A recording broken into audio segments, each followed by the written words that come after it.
Oh, hello there. I'm Jimmy Shuker alongside Albert Chalmers, and this is Radiant Light, a spiritual discussion podcast, episode 14, Health Foods. Today's episode marks the beginning of our mental health mini-series. This is an additional series that will be running alongside our martial arts program. And on today's episode, we'll be discussing the link between the foods that we consume, our physical bodies, our mental health, and our overall well-being. If you enjoy our content, don't forget to like this episode and subscribe to our YouTube channel, as well as whichever platforms you listen to your podcasts on. And you can even follow us on Instagram too, radiant_light_podcast. And with that being said, let's take you to the episode. Albert, today marks the first episode of our mental health mini-series, and the subject of today's episode is health foods. What can you tell us about the link between mental health and health foods? Well, essentially, your gut is connected to your brain, and they say that whatever your gut biome is experiencing in terms of nutrition and everything, nutrients, basically, it's directly connected with how your brain chemistry responds to it's like DNA, right? You put the coding into your body when you eat the food, and it connects with certain systems within your body, and it connects how to your mind. Well, literally, you are what you eat, as they say. Yeah, I guess the consciousness of the food changes how you react and respond in every way, basically. It's kind of interlinked. I feel like this would be a really good moment to just full disclaimer to our audience here that Albert and I are by no means health food experts. We are two regular guys just having an open conversation here, and giving you guys the benefit of our experience and talking about the foods that we eat that we feel helps or conducive to our mental health. Yeah, exactly. I feel like we should get that out of the way firstly. Yeah, you kind of hesitate to speak about mental health because you don't want to advise somebody. You just want to give advice. You don't want to try and change how they think. You just try to give them tips and things yeah, exactly. Yeah, like when you learn something, you want to share that with other people. Of course, yeah, and then obviously I guess it's over to the other person to kind of take that or not take that depending on how they see fit, right?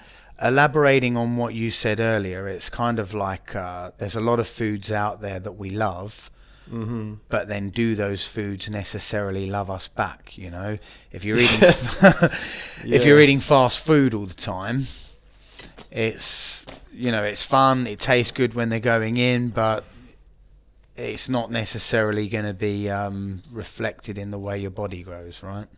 Well, I mean, this is one of those things. Not everyone agrees on the same dietary restrictions or whatever. Like, most people don't have the same diet as other people because there's so many diets, like the keto diet, the paleo diet, and vegan diets are popular. Feels to me as well, it's almost like everybody's an individual. You speak to different people and they have their own diet that kind of works for them, tailor-made. A vegan person's obviously going to eat different to like a carnivore or whatever. Would you like to tell the audience about your diet, Albert? Like, what are you looking to achieve and what do you eat to kind of reach your goals? I need a lot of protein because I train martial arts and go to the gym and whatnot, so I haven't been able to sustain any kind of vegetarian diet, even though I think ethically it is probably ethically, did you say? Yeah, in terms of morals and things.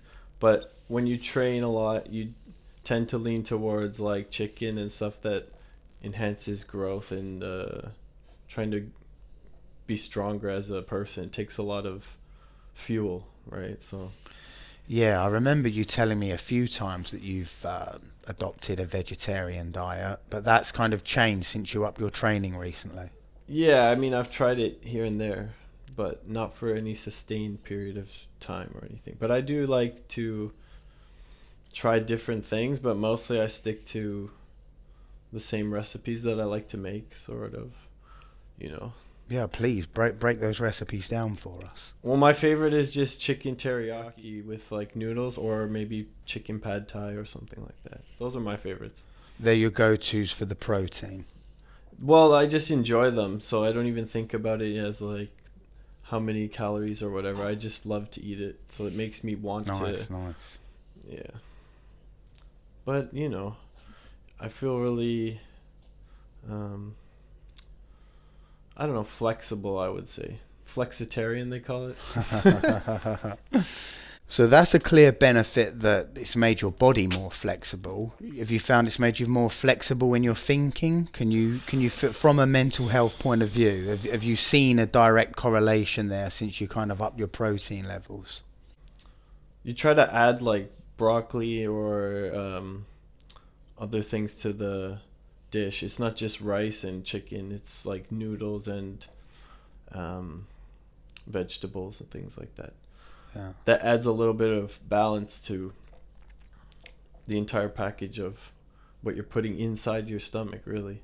Yeah, of course. I'd say the three Yeah. things we're looking to balance here are going to be protein, carbohydrates, and vegetables, right?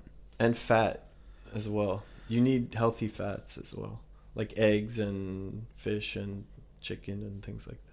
Yeah, you're really big on those healthy fats, aren't you? That's something that's kind of, since I've at least attempted to improve Yeah. what I eat, and or at least be mindful of what I eat, the healthy fat's kind of gone over my head a little bit, but you swear by that, so please tell me more. I mean, I love Greek yogurt. I love avocado and things that have high fat content. Just because it feels like, I don't know. You just have to make sure you use that in your diet because your body needs those certain. I'm not a chemist or anything, like, you know what I mean? Omega-3 and these kind of things that your body needs to have a healthy cognitive function or whatever. Mm. And that's been reflected in your mental state as well, would you say? I'd imagine so. I would imagine so. Because when you have those things and you know you're putting them in your diet, then you don't have to think about what you're lacking in terms of nutritional content. Well, I'd say from an outside point of view, you definitely seem more focused ever since you stepped it up a few notches with the Yeah. gym and the food that's obviously gone along with it. I'd say you seem a lot more concentrated on whatever your immediate goals are that are coming up. You know, like the kickboxing that you've told me about and the Thailand trip that's on the horizon. Yeah. You wasn't that laser focused on these things before, but I feel like you've upped your game a bit there. Yeah, well, once you focus on it, then you tend to just compound the feeling in your mind, kind of. But I don't want to get overly focused on it until I want to do it, and then I'll just do it at that time. I won't really think about it in that same way. I won't think about it now because I'm just focused on the process in my life. So however the food and the diets connect to that, that's just more of a subconscious thing, I guess, at this point. Yeah, absolutely. It makes it more instinctive. Yeah, well, what's more instinctive than being hungry, right? That's the most primal feeling probably that we can experience in that way. Well, exactly, yeah. And I feel like to kind of level on to what you said there, these things compound. It's like the more healthy food you eat, it kind of feels like you naturally crave those healthy foods a bit more than you would. Well, you know, miss them if you don't have Yeah. it regularly. You can miss meals or skip meals or have extra meals, but you have to get the right things at the right time. And if that's not subconscious, then you're probably lacking in, I don't know if it's lack of information or experience or just understanding the instincts, you know? the cravings. Yeah. Those physical cravings. When you just eat the unhealthier food, your mind is lacking so many integral things that nature would provide for us if we were at one with the Tao, if you know what I'm saying. Like, if we were in the right way. Like, you could just eat eggs. If you want to be like somebody who just minimalizes, I eat porridge and I add this like northern Swedish butter. It's called mesme. It's like from the north of Sweden, from Norrland. Cool. And it's like healthy fats in there, and it's sweet. It's like a vanilla. And then you add protein powder, and then so you can just live on that. So it's. Is this your kind of go-to meal before the gym? Is this like a breakfast? Like breakfast, I'm imagining? Yeah. You should. I try to add fruit, but I don't always get. That's something I wish I did more of, like bananas and things, and just make sure you're always fed. Yeah, didn't you say to me recently that you felt a good sign of a healthy food is if it's something you can just keep continuously eating, like fruit, and your body can just take more and more and more of it without you feeling bloated? That's am I getting that right? Yeah, I mean, you can really push it to the limit with things like bananas and like, of course you've seen people doing those hot dog eating contests. Oh my word, yeah. Like that's not healthy at all, but the other extreme would be like just constantly eating bananas. 80-10-10, I think is what it's called. It's just a specific diet, like there's the ketogenic diet as well. What's in the ketogenic diet? I think it's mostly fat and protein as well, and you try to achieve a state of ketosis where your body no longer needs carbohydrates anymore. You just cut out like all carbs, basically. Wow. We're not condoning to the audience cut out carbs completely, but generally speaking, a lot of the healthy diets do tend to involve toning down things like carbs and sugars and bits and pieces. Well, that's kind of what's worked for me anyway, I would say, Yeah, I understand. How did your diet come about? Like, how did you get into the whole connection there? Okay, so round about the time when I got divorced. Okay, let's just wind back a bit here. When I've just got divorced, I'm quite overweight. My mental health position, you can imagine, is really not great at this point. Okay. I'm a little bit all over the place. And do you remember Benken, who I did the Buddhism interview with early on in Radiant Light? Right? Yeah. Shout out to you, Benken. We were working together at the time, and we was on a break, and he was looking in really good shape at this point. He was thinner than I'd seen him in a long time, and he'd achieved it quick. Right. It was, I think I'd like not seen him over the summer break or something, 4-week semester. And I came back, it was like, wow, how'd you drop all that weight?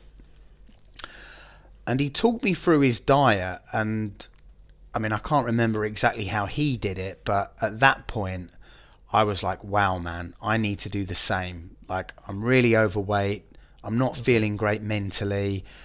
And you can just sense it, he's looking good, no doubt feeling good, you can feel his aura in his vibe. And he sat me down and we looked at my diet that I was having the time, and he just kind of helped me tweak it a little bit. Okay. So, for example, for breakfast, and I made some notes at this at the time, I was eating a lot of cereal with filmjölk. Filmjölk is a Swedish word. I'm not sure what the exact translation is in English. But the point is, it's loaded with sugar, not great. Lunch, pasta quite often, really heavy on the carbohydrates. And then, or maybe like these oven pizzas or whatever, and then quite a big dinner. And of course, I'm not saying no to any cakes and sweets that are being offered my way either. So straight away, Benken's like, right, common sense, you need to cut out cakes and sweets and things like that. Get the sugar out your diet straight away. The filmjölk we removed completely on the basis that it was really sugary for breakfast. Is it? Okay. Yeah, and instead I started eating rice cakes. Now, Oh, this is okay. going to sound extreme, rice cakes, it's kind of like just eating air, there's not much in them at all. Rice cakes, maybe a little bit of fruit for breakfast, so very light. And lunchtime, I just consistently for 2 months, it was just a light tuna salad just to kind of kill the hunger pains and fill a gap, get me over the hump a little bit. And then for dinner, it was kind of like I could eat whatever I wanted. Mm-hmm. And the more I continued to do this and started feeling better, the more when that final dinner came around, I naturally found myself craving healthier foods, like Yeah. that balance we spoke about earlier, protein, carbohydrates, and vegetables. Felt naturally curious about dropping some broccoli and carrots into the mix. And anyway, on that diet, I lost weight quickly. Mm. In less than 2 months, I can't remember like the pounds or the stones and ounces that we would have in England, say, but in Swedish it was, I went from 80, I was going to say 85 then in Swedish, 85 kilograms down to 69. Really? Yeah, so I dropped weight quickly. Okay. And at first, it was kind of like it felt like a really big achievement. Everybody's complimenting me, like, wow, you look fantastic. But it did kind of become too much of a good thing. Okay. Towards the other end of it, once I'm getting to 69, it's like, wow, Jimmy, like, what's going on here? Is it a bit of a eating disorder or something? Started looking like a little bit too thin, if you like. Okay. Mm. Really? So then as time went on, my focus went away from just pure weight loss and a little bit more of, like a healthy balance, that Buddha middle way, Swedish lagom, as we've spoken about a few times. Right. And that's where I started working out at the gym, got more into my yoga. And then at that point, I just kind of tweaked the diet a little bit. So it's kind of like the foundations I'd put in place with the weight loss thing then kind of changed a bit. So instead of just rice cakes and fruit, it became like a curry, like a protein yogurt with a little bit of fruit on the side.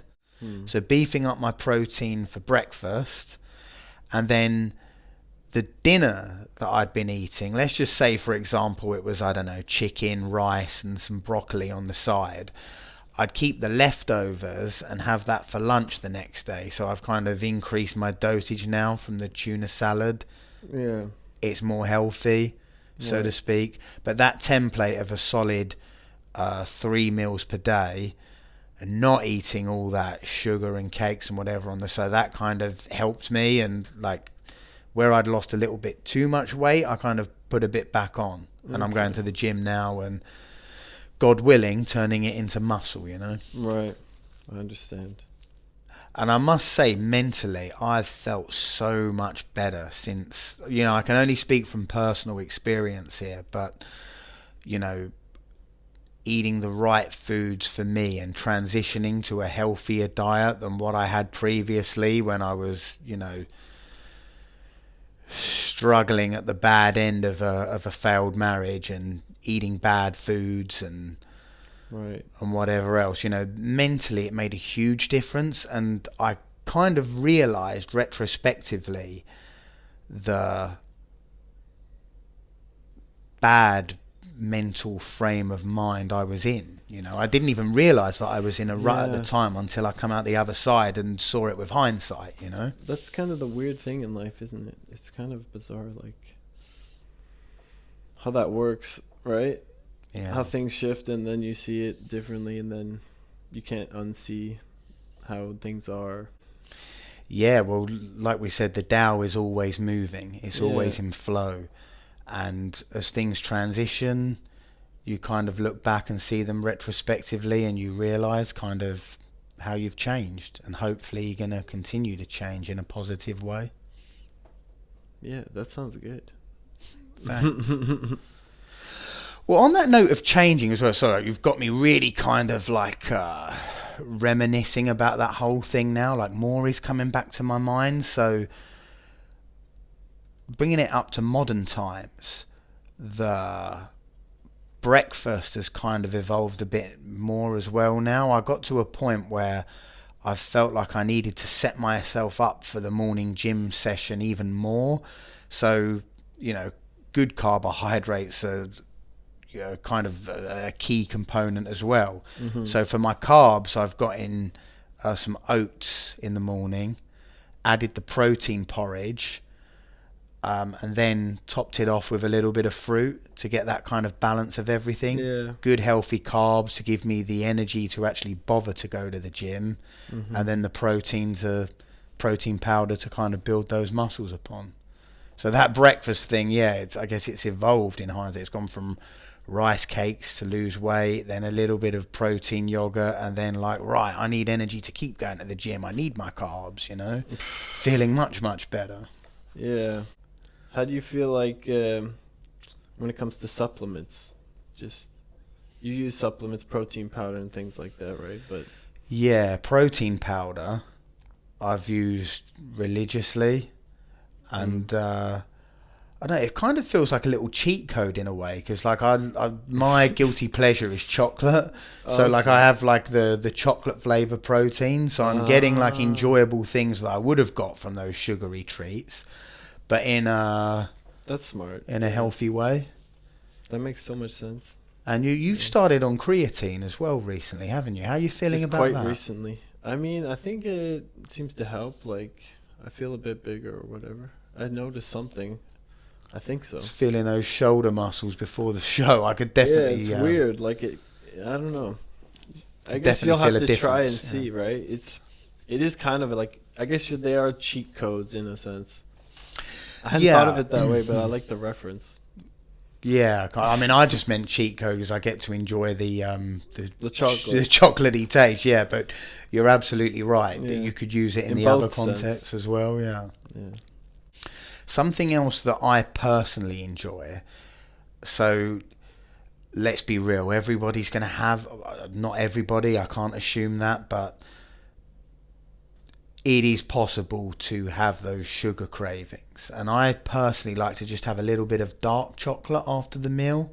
Mm-hmm. I'm not going to lie to myself and say, okay, never ever going to eat sugary again. It's just not realistic. So a little bit of dark chocolate, I kind of think, okay, the flavor's quite rich, it's something, it kind of feels like a dessert. I think it's kind of healthy, really. But it just doesn't you can't eat too much of it, is what I'm trying to say. Yeah, exactly. Everything in moderation is the main understanding in life. Yeah, the middle way. Yeah. How do you feel about alcohol? I mean, that's a tricky one because you don't want to mention about anyone but yourself. Everyone has their own perspective. So everything in moderation works for me. It's a personal philosophy, but I don't believe that everyone should have the same life philosophy or worldview or diet or... That's just kind of how I feel about that, generally. Yeah. So I guess to elaborate on that and give you an example of how I take the moderation is I do enjoy it, like a glass of wine or two with the dinner. Yeah. Not every night, obviously. Perhaps that's something for the weekend, Friday, Saturday night. But it kind of keeps me on that middle path.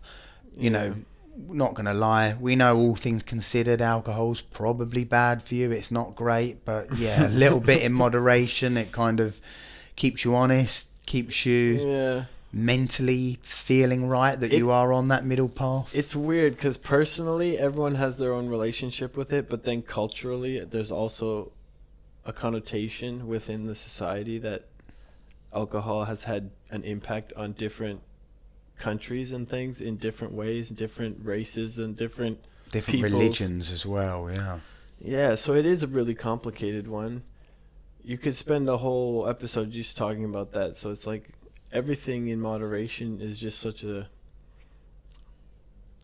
it's kind of like an oversimplification, right? But have you ever heard the phrase everything in moderation, including moderation. Like sometimes it's good to just completely binge out on something. That's like it sounds like a Zen thing, dude. Yeah, absolutely. Yeah. Kind of. Another thing I heard, I forget which podcast this was on, but it's kind of like, I heard it said, every meal is an opportunity to get olive oil into your body. Like olive oil is supposed to be a really healthy source of... It's right. It's like healthy fat. Yeah. Would that be one of those healthy fats that you were talking about Absolutely. earlier? Yeah. Olive oil is in the Mediterranean diet. That's like the staple, right? And there's a lot of elderly, Mediterranean, tanned, happy-looking people that, you know, they're looking and feeling good and presumably got good mental health as well in that part of the world. Well, there's these areas in the world where people live to 100 and it's more common, like Okinawa and certain parts of the Mediterranean. And there's a few of them. I don't remember all of them, but it's kind of cool how these people have a specific diet. It's a very old tradition and it's perfectly suited for those people, and that's a really fascinating topic as well, I would say. Yeah, when we spoke about olive oil, straight away I thought of that Mediterranean culture and living long, healthy lives as well. Well, another good one is coconut oil. Uh-huh. That's a healthy fat. And MCT oil, which I believe it comes from coconuts. It's a really like refined coconut oil with many, many healthy fats. And then there's also certain herbs and things that have certain vitamins, and they come from India. Certain minerals that come from the rocks in the Himalayas and things like that. Oh, wow. It's all really fascinating.